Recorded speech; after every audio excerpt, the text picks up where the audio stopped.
فاعبد الله مخلصا له الدين، ألا لله الدين الخالص.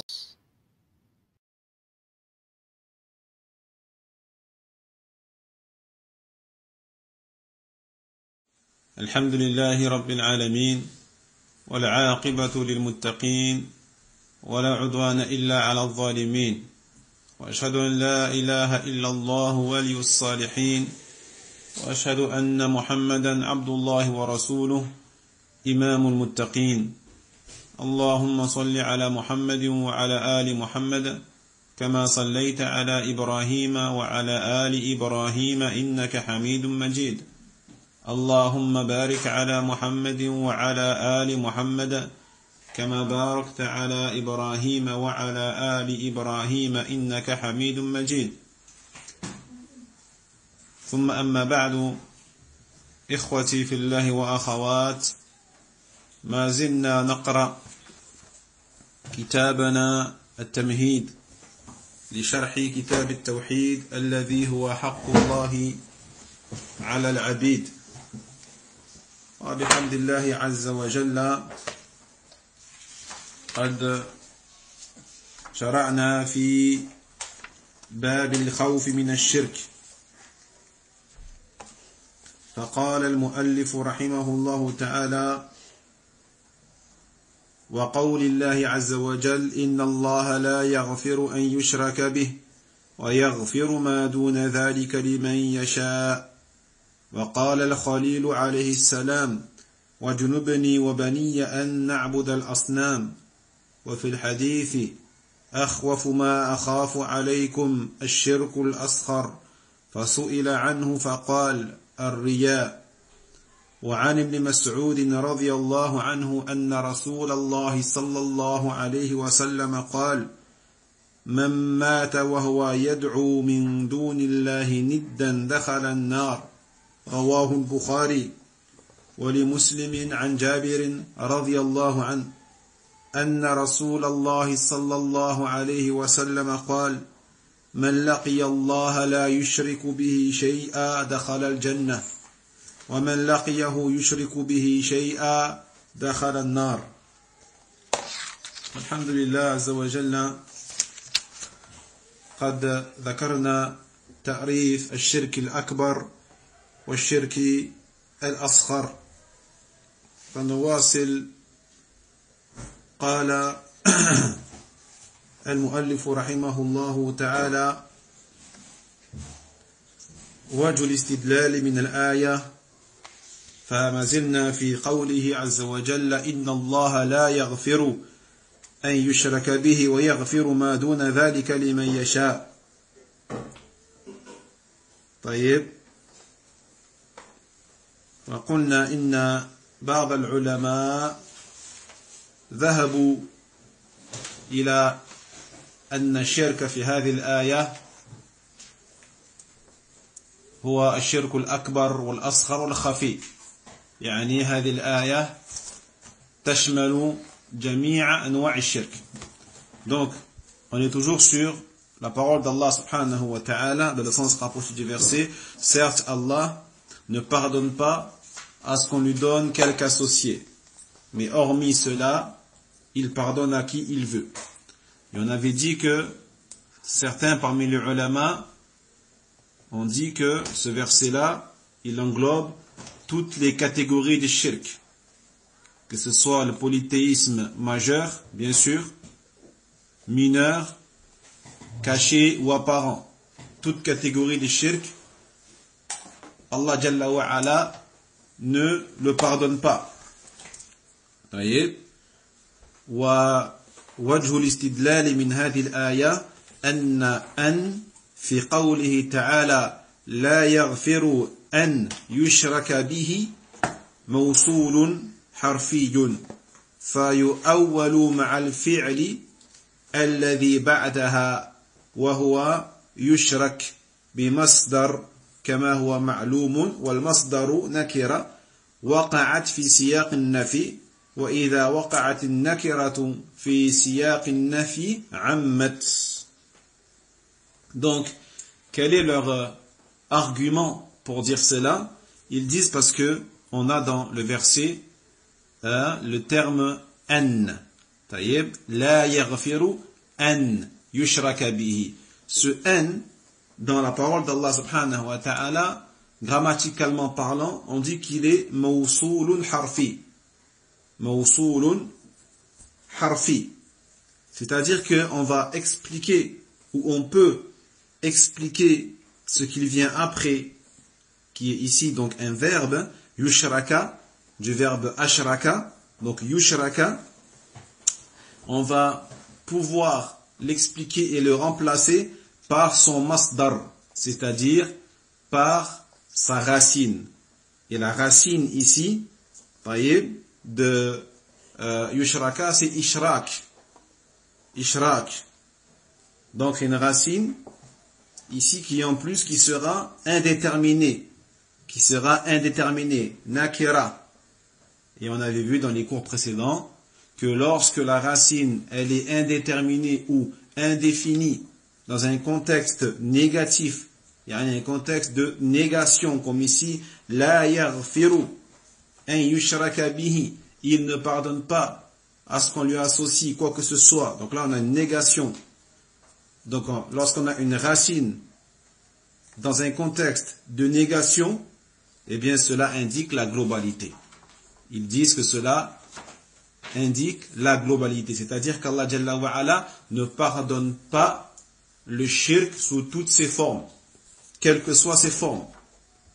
فقالوا فهذا يدل على أن الشرك الذي نفي هنا يعم الأكبر والأصغر والخفي فكل أنواع الشرك لا يغفرها الله جل وعلا وذلك لعظم خطيئة الشرك لأن الله جل وعلا هو الذي خلق ورزق وأعطى وهو الذي تفضل فكيف يتوجه القلب عنه إلى غيره لا شك أن هذا ظلم في حق الله جل وعلا ولذلك لم يغفر وهذا اختيار شيخ الإسلام ابن تيمية رحمه الله تعالى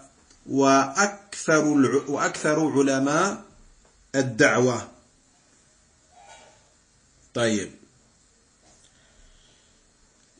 Donc les gens de science ils disent que le fait qu'on peut remplacer le verbe par la racine dans un contexte de négation, cela nous montre que ici le polythéisme qui est nié par Allah et qui n'est pas pardonné par Allah Jalla wa Ala, il englobe le shirk majeur mais aussi le shirk mineur et le shirk caché, inapparent. Toutes les formes de shirk, Allah Jalla wa Ala ne les pardonne pas. Et cela en raison de la gravité extrême de ce péché qui est le polythéisme. Car Allah Jalla wa Ala, c'est lui qui a créé et c'est lui qui a donné la subsistance, c'est lui qui pourvoit et c'est lui qui fait grâce de ses faveurs. Donc comment le cœur de la personne peut-il se détourner d'Allah Jalla wa Ala pour se tourner vers autre que lui subhanahu wa ta'ala. Il n'y a pas de doute que cela est une injustice envers le droit d'Allah Jalla wa Ala. Et c'est pour cela qu'il n'est pas pardonné. Et cet avis-là est celui de Cheikh Islam Ibn Taymiyyah rahimahullah ta'ala et la majorité des savants de la da'wa. La majorité des savants de la da'wa, yani, des savants qui sont venus après Cheikh Mohammed Ibn Abdul Wahhab rahimahullah ta'ala. Naam. وقال آخرون من أهل العلم إن قوله هنا لا يغفر أن يشرك به دال على العموم ولكنه عموم يراد به خصوص الشرك الأكبر. فالمقصود بالشرك في قوله لا يغفر أن يشرك به هو الشرك الأكبر فقط دون غيره. وأما ما دون الشرك الأكبر فإنه يكون داخلا تحت المشيئة، فيكون العموم في الآية مرادا به الخصوص، لأنه غالبا ما يرد في القرآن هذا اللفظ أن يشرك به ونحو ذلك، ويراد به الشرك الأكبر دون الأصغر، وهذا في الغالب كما سبق. فالشرك أكثر ما يطلق في القرآن على الأكبر دون الأصغر. ومن شواهد ذلك قوله جل وعلا وقال المسيح يا بني إسرائيل اعبدوا الله ربي وربكم إنه من يشرك بالله فقد حرم الله عليه الجنة ومأواه النار وما للظالمين من أنصار. فقوله في الآية يشرك هو أيضا فعل داخل في سياق الشرط فيكون عاما، لكن هذا يدخل فيه الشرك الأصغر والخفي. أو لكن هل يدخل فيه الشرك الأصغر والخفي؟ الجواب لا يدخل بالإجماع، لأن التحريم الجنة وإدخال النار والتخليد فيها إنما هو لمن مات على الشرك الأكبر. فدلنا ذلك على أن المراد بقوله عز وجل إنه من يشرك بالله فقد حرم الله عليه الجنة ومأواه النار وما للظالمين من أنصار، أنهم أهل الإشراك بالله الشرك الأكبر، فلم يدخل فيه الأصغر ولم يدخل ما دونه من أنواع الأصغر. D'autres ulama sont d'avis que la parole d'Allah Jalla wa Ala, il ne pardonne pas à ce qu'on lui associe. Indique certes la généralité au niveau des termes, mais en vérité c'est une généralité dont l'intention est la particularité. C'est une généralité apparente, mais dont l'intention est la spécificité et la particularité. C'est-à-dire que ici, ce qui est visé uniquement par Allah Jalla wa Ala, c'est le polythéisme majeur et non le mineur. Taïeb. C'est-à-dire que tous péchés qui sont inférieurs au polythéisme majeur, qu'ils soient mineurs ou bien sûr autres que cela parmi les péchés qui sont inférieurs au shirk, eh bien sont sous la volonté d'Allah subhanahu wa ta'ala. Il se peut qu'Allah les pardonne, il se peut qu'Allah ne les pardonne pas. Donc, on dit que la globalité, al-umum, dans ce verset-là, eh bien, ce qui est voulu par cette globalité, en vérité, c'est la spécificité. Comme cela arrive souvent dans la parole d'Allah Jalla Jalaluh. De plus, dans le Coran, il est très souvent mentionné le verbe ashraka, comme dans ce verset-là, an yushraka bihi. Et ce qui est voulu par le verbe, très souvent dans le Coran, ce n'est que le shirk majeur et non le mineur. Ça c'est ce qui est courant dans le Coran. Donc le polythéisme que l'on retrouve le plus souvent dans cette formulation-là dans le Coran, ce sera le polythéisme majeur et non mineur. Parmi les versets qui nous indiquent cela, la parole d'Allah subhanahu wa ta'ala dans la sourate al-Ma'idah, dans le sens rapproché, il dit, et le Messie a dit, ô enfants d'Israël, adorez Allah mon Seigneur et votre Seigneur. Certes, celui qui associe à Allah, Allah lui interdit le paradis. Donc écoutez bien le verset, Allah dit, celui qui donne un associé à Allah, Allah lui interdit le paradis et son refuge sera le feu de l'enfer et pas de secoureur pour les injustes. Donc ici, la parole d'Allah Jalla wa Ala, innahu man yushrik, celui qui associe, celui qui donne un associé. C'est un verbe dans un contexte de condition. Celui qui associe à Allah, ceci et cela. On a une condition ici. Donc en général, si on applique la règle grammaticale, eh bien, ça doit indiquer ou ça devrait indiquer une généralité. Mais est-ce que, du coup, on peut faire rentrer dedans les shirk mineurs ou inférieurs et les shirk inapparents inférieurs? La réponse, non. La réponse, non, bil ijma'. C'est-à-dire que les savants sont unanimes. Tous les savants de la sunna sont unanimes sur le fait que ce verset-là n'inclut pas le shirk mineur. Pourquoi? Parce que l'interdiction d'entrer au paradis et l'entrée en enfer, ou plutôt l'entrée en enfer éternellement, cela n'est réservé que pour ceux qui sont morts sur le polythéisme akbar majeur.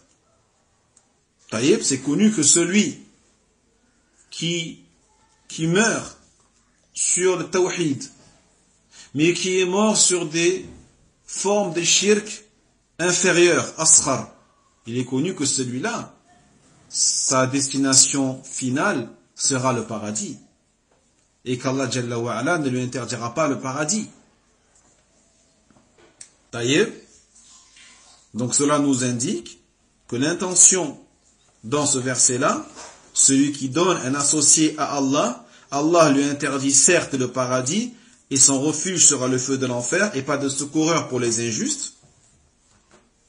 Cela ne concerne que les associateurs à Allah Jalla wa Ala d'un associationnisme majeur. Il ne rentre pas dedans le mineur. Il ne rentre pas dedans, bien sûr, tous les autres types de choses qui sont inférieures au shirk al-akbar.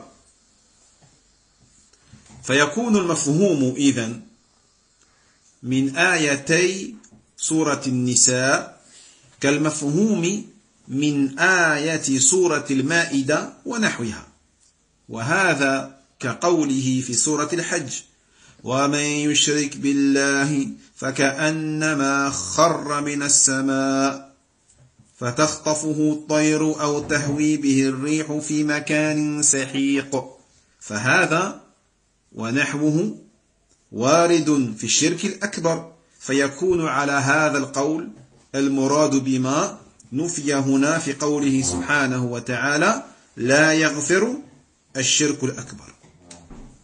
Donc, ce qui est compris et déduit par conséquent de ces deux versets-là de la sourate An-Nisa, Inna Allah la yaghfiru an yushraka bihi, certes Allah ne pardonne pas à ce qu'on lui associe quoi que ce soit, mais hormis cela il pardonne à qui il veut. Et cela ainsi que ce qui est compris de la sourate Al-Ma'ida, par rapport à la parole de Isa ibn Maryam, adorez Allah, mon Seigneur et votre Seigneur. Celui qui donne un associé à Allah, Allah lui interdit le paradis. Et cela est similaire également à la parole, verset d'Allah, dans la sourate Al-Hajj, dans le sens rapproché. Celui qui donne un associé à Allah, c'est comme s'il chutait du ciel et que les oiseaux le happaient, ou qu'il se faisait emmener dans un endroit lointain par le vent.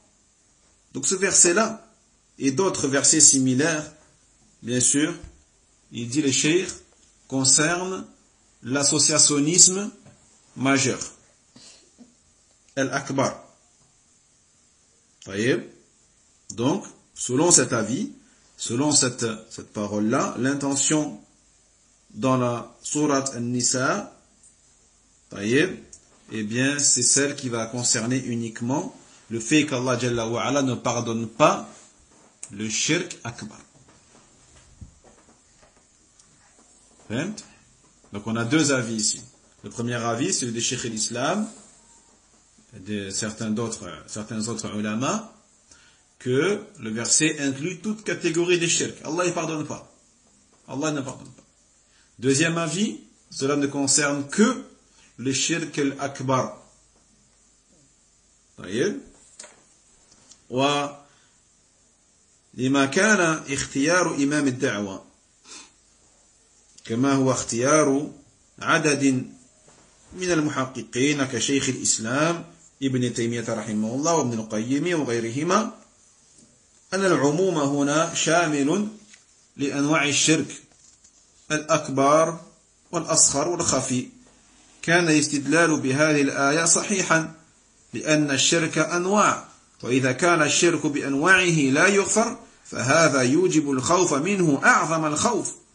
فإذا كان الشرك الأصغر كالحلف بغير الله وتعليق التميمة والحلقة والخيط ونحو ذلك من أنواع الشرك الأصغر كقولك ما شاء الله وشئت ونسبة النعم إلى غير الله، إذا كان ذلك لا يغفر فإنه يوجب أعظم الخوف منه كالشرك الأكبر. نعم. Donc, on revient donc en fonction du premier avis, celui de Cheikh l'Islam Ibn Taymiyyah rahimahullah ta'ala, et également l'avis d'un nombre parmi les savants qui ont fait un travail approfondi à ce sujet-là, comme Cheikh l'Islam ou son élève Ibn al-Qayyim rahimahullah ta'ala, et autres que ces deux-là. On voit que ici la généralité englobe bel et bien toutes les formes de shirk, le majeur, le mineur et le caché ou l'inapparent. Et donc l'argumentation qu'ils ont amenée, elle est acceptée, elle est valide. Et on ne peut sortir de cela sauf si on a une preuve claire et explicite et très forte. Car le polythéisme est de plusieurs sortes. Donc du moment où le polythéisme est de plusieurs sortes, il n'est pas pardonné, quelle que soit sa forme. Eh bien cela nous obligera à avoir peur, d'une peur extrême. Voyez, que le shirk soit un shirk mineur, comme le fait de jurer, de faire des serments sur autre que Allah Jalla wa Ala, le fait d'accrocher des talismans, tamima, voyez, هو جمعه أو جمعها تمائم وهي خرزات كانت العرب تعلقها على أولادهم يتقون بها العين في زعمهم فابطلها الإسلام. ومنه حديث من علق تميمة فلا أتم الله له كأنهم كانوا يعتقدون أنها تمام الدواء والشفاء وإنما جعلها شركا لأنهم أرادوا بها دفع المقادر المكتوبة عليهم فطلبوا دفع الأذى من غير الله الذي هو دافع. Donc le talisman, voyez, tamima au pluriel on dit tamaim, ce sont des genres de perles ici, des perles que les Arabes avaient l'habitude d'accrocher ou d'attacher sur leurs enfants, soi-disant dans le but de les préserver du mauvais œil. Donc l'islam, lui, il est venu pour rendre invalide ces fausses croyances. Il a dit également, le Nabi sallallahu alayhi wa sallam, celui qui suspend un talisman, qu'Allah Jalla wa Ala n'achève pas sa volonté. L'intention de la personne qui a fait cela. Qu'Allah Jalla wa Ala n'achève pas le désir ou le souhait de la personne qui a fait cela. Car ces gens-là avaient la croyance de la complétude de la protection par le biais de ces choses-là. Donc Allah subhanahu wa ta'ala a fait de cet acte de l'associationnisme, du shirk. Car ces gens-là ont voulu repousser le destin d'Allah subhanahu wa ta'ala et ont demandé la protection contre les torts à autre qu'Allah subhanahu wa ta'ala, alors que c'est Allah qui repousse le mal. طيب وكذلك الحلقة التي توضع في اليد بقصد دفع أثر العين وغيرها, les anneaux que l'on peut porter sur la main, encore une fois, il faisait cela avec l'intention de repousser le mal, soi-disant, le mauvais œil. Al-khaytu, les fils, et autres que cela parmi les catégories des shirk al-asghar, mineurs. Ou alors, la parole, c'est Allah qui a voulu et ce que tu as voulu. Ma sha'Allah wa ma shi't. C'est ce qu'Allah a voulu, ce que tu as voulu. Ou le fait d'affilier les bienfaits à autre qu'Allah subhanahu wa ta'ala. Avec la croyance que, c'est des bienfaits qui ne viennent que d'autres qu'Allah jalla wa ala, indépendamment d'Allah subhanahu wa ta'ala. Taïeb. Donc, vu que ces choses-là, qui n'atteignent pas le degré de polythéisme majeur, ne sont pas pardonnées par Allah jalla wa ala malgré tout, eh bien cela nous oblige à avoir peur et à redouter de la plus forte des manières al-shirk. Comme on doit avoir peur du shirk majeur, on doit aussi avoir peur du shirk mineur, du shirk apparent, du shirk inapparent. وهكذا.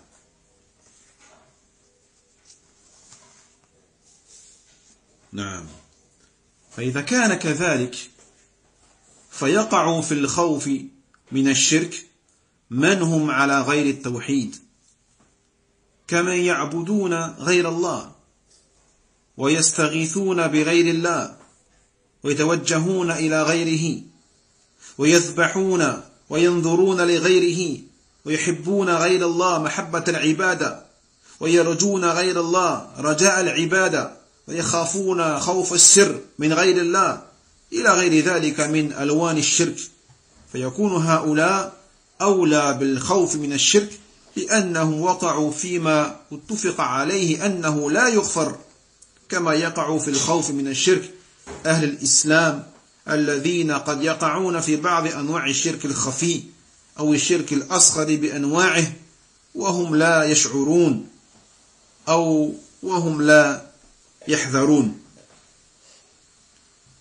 Donc vu que c'est comme cela, vu que Allah Jalla wa Ala ne pardonne ni le shirk akbar, ni le asghar, ni le khafi, ni le zahir, ni le batin, eh bien, la personne doit ressentir et doit redouter toute forme de shirk.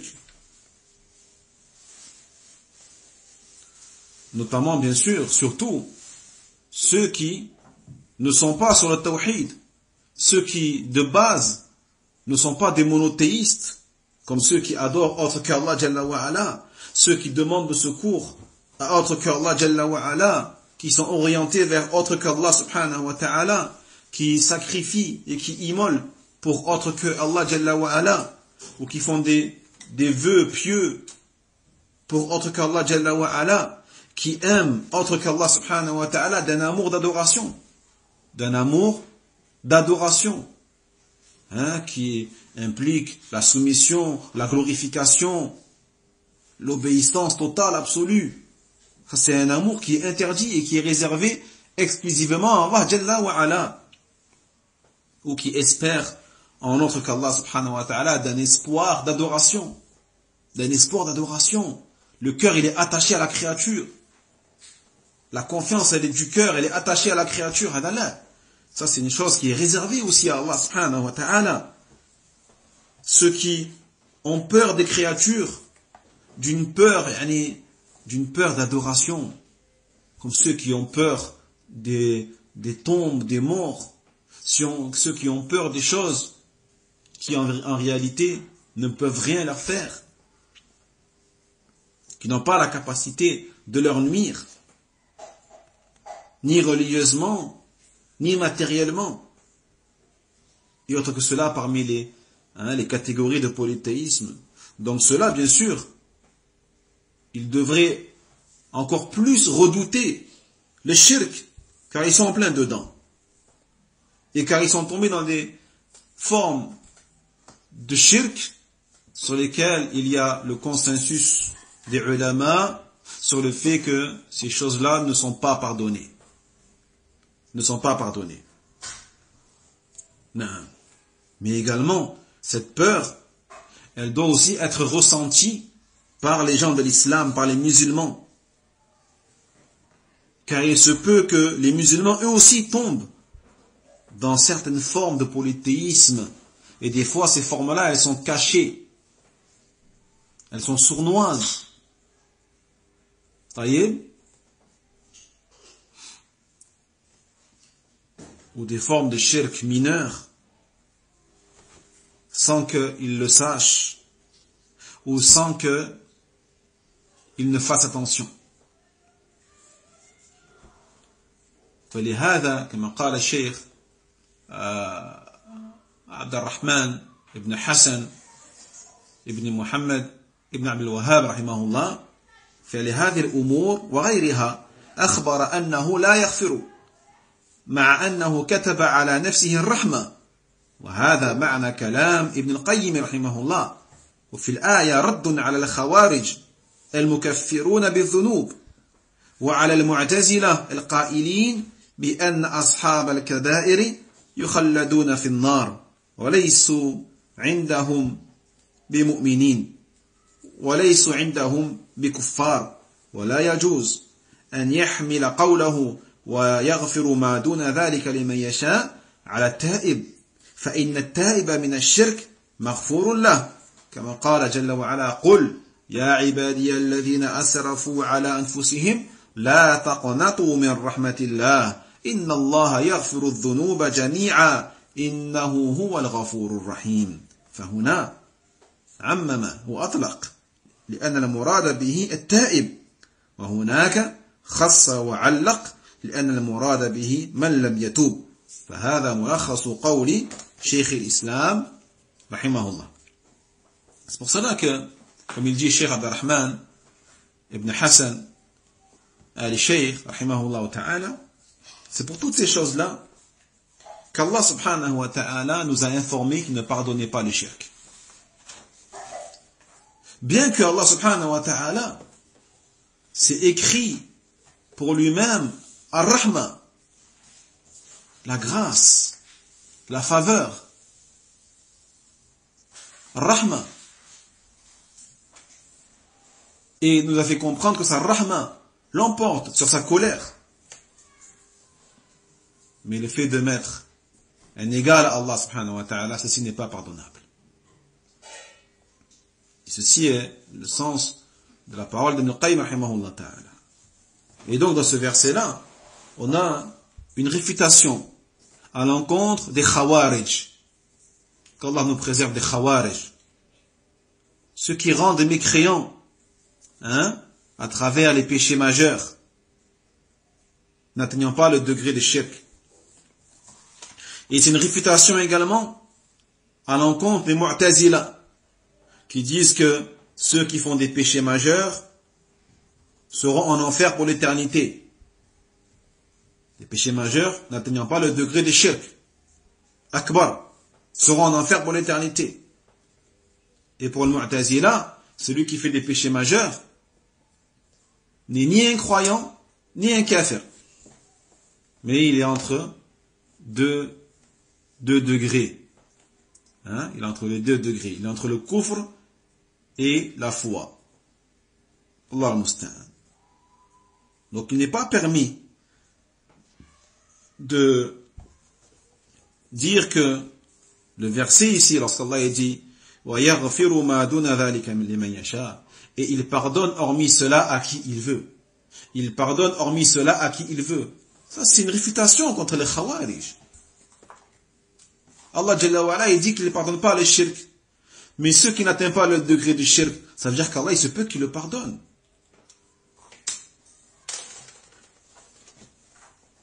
Tel que l'alcool, la fornication.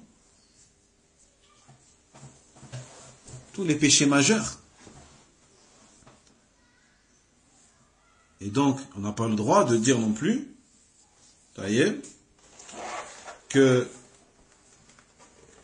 Allah subhanahu wa ta'ala ne pardonne pas à celui qui s'est repenti du polythéisme. Ça aussi, c'est une erreur. C'est une erreur grave. Ce verset-là, il concerne celui qui est mort sur le shirk sans s'être repenti avant. Mais celui qui s'est repenti, il n'est pas concerné par le verset. Est-ce qu'on va dire que celui qui a fait du shirk dans sa vie, puis il s'est repenti sincèrement à Allah subhanahu wa ta'ala, et il est mort sans le repentir, est-ce qu'Allah ne va pas lui pardonner? Bien sûr qu'Allah lui pardonne.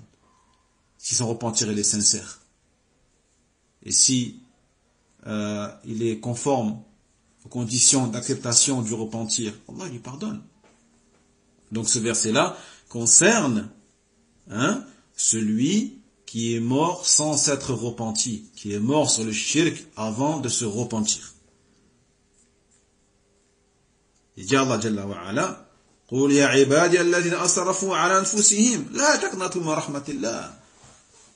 Dis, ô mes serviteurs, qui ont commis des excès envers eux-mêmes, ne désespérez pas de la grâce d'Allah subhanahu wa ta'ala. Certes, Allah pardonne tous les péchés, et c'est lui le pardonneur et le pourvoyeur de sa grâce.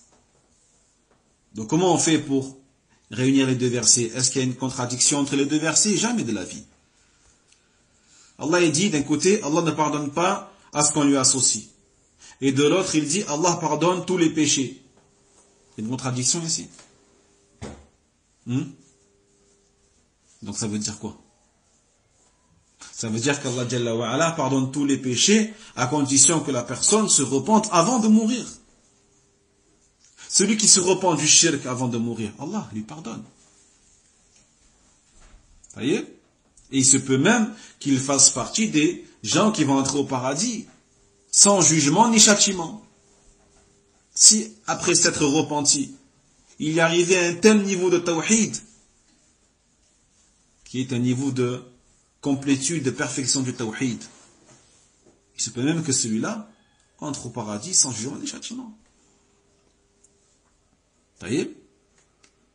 Donc Allah Jalla wa Ala pardonne tous les péchés à condition que la personne se repente, et cela concerne le shirk, al-asghar ou al-akbar. Donc, dans le verset où Allah dit Allah pardonne tous les péchés, cela est une globalité, est une généralité.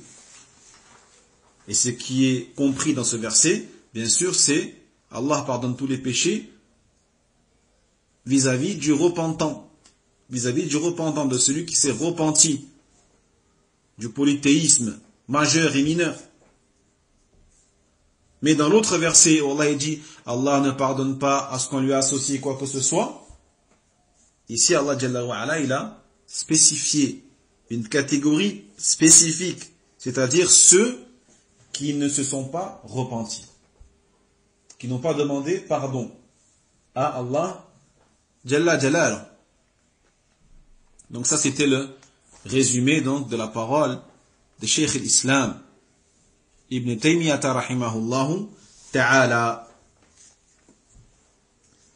ثم يقول فإذا علم العبد المسلم أن الشرك بأنواعه لا يغفر وأنه يؤاخذ به وأن الصلاة إلى الصلاة والجمعة إلى الجمعة ورمضان إلى رمضان لا تكفر ذنب الوقوع في الشرك الأصغر فيجب أن يعظم في قلبه الخوف منه. Donc lorsque le musulman sait que le shirk, le polythéisme ou l'associationnisme n'est pas pardonné quelle que soit sa forme et qu'il sera châtié et puni s'il meurt dessus, et que d'une prière à une autre, d'une Jumu'ah à une autre, d'un Ramadan à un autre,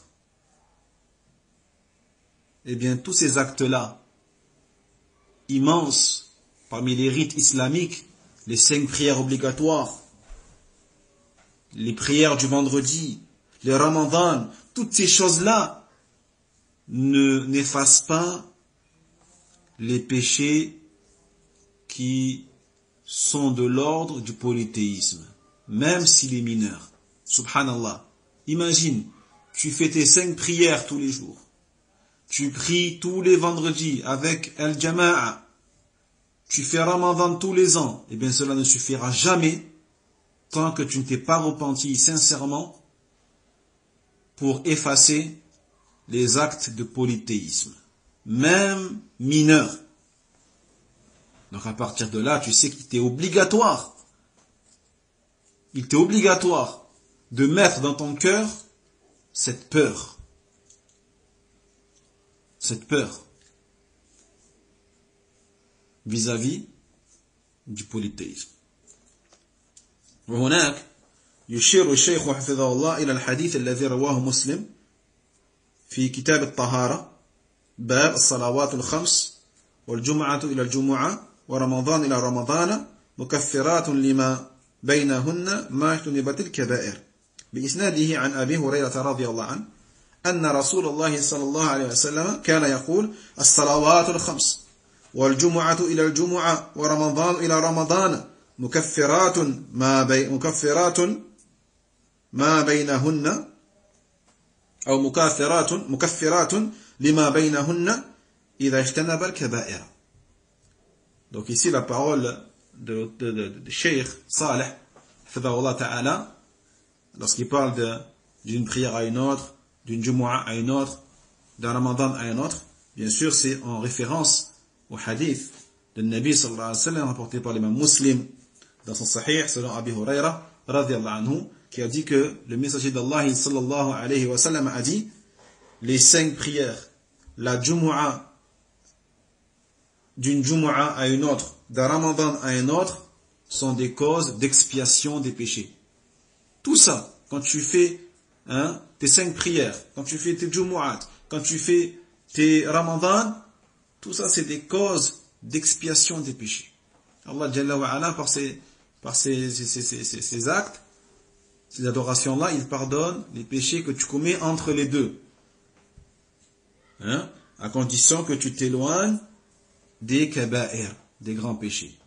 Donc les ulama, ils ont expliqué, cela veut dire que les grands péchés, eux, ne sont pas pardonnés par les prières, ne sont pas pardonnés par les Jumu'ah, ne sont pas pardonnés par les Ramadan.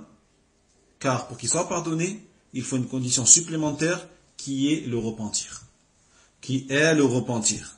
Que tu te repentes sincèrement à Allah subhanahu wa ta'ala pour que tes péchés majeurs soient expiés et pardonnés. Ceci était la référence de Cheikh Saleh vis-à-vis de sa parole précédente. Wallahu ta'ala a'lam. Alhamdulillah, on clôture le cours d'aujourd'hui bi'idhnillahi azza wa jalla, et on continuera donc le chapitre de la peur du shirk mardi prochain. On demande à Allah subhanahu wa ta'ala qu'il nous préserve du shirk, qu'il soit majeur, mineur, apparent ou inapparent, toutes ces formes.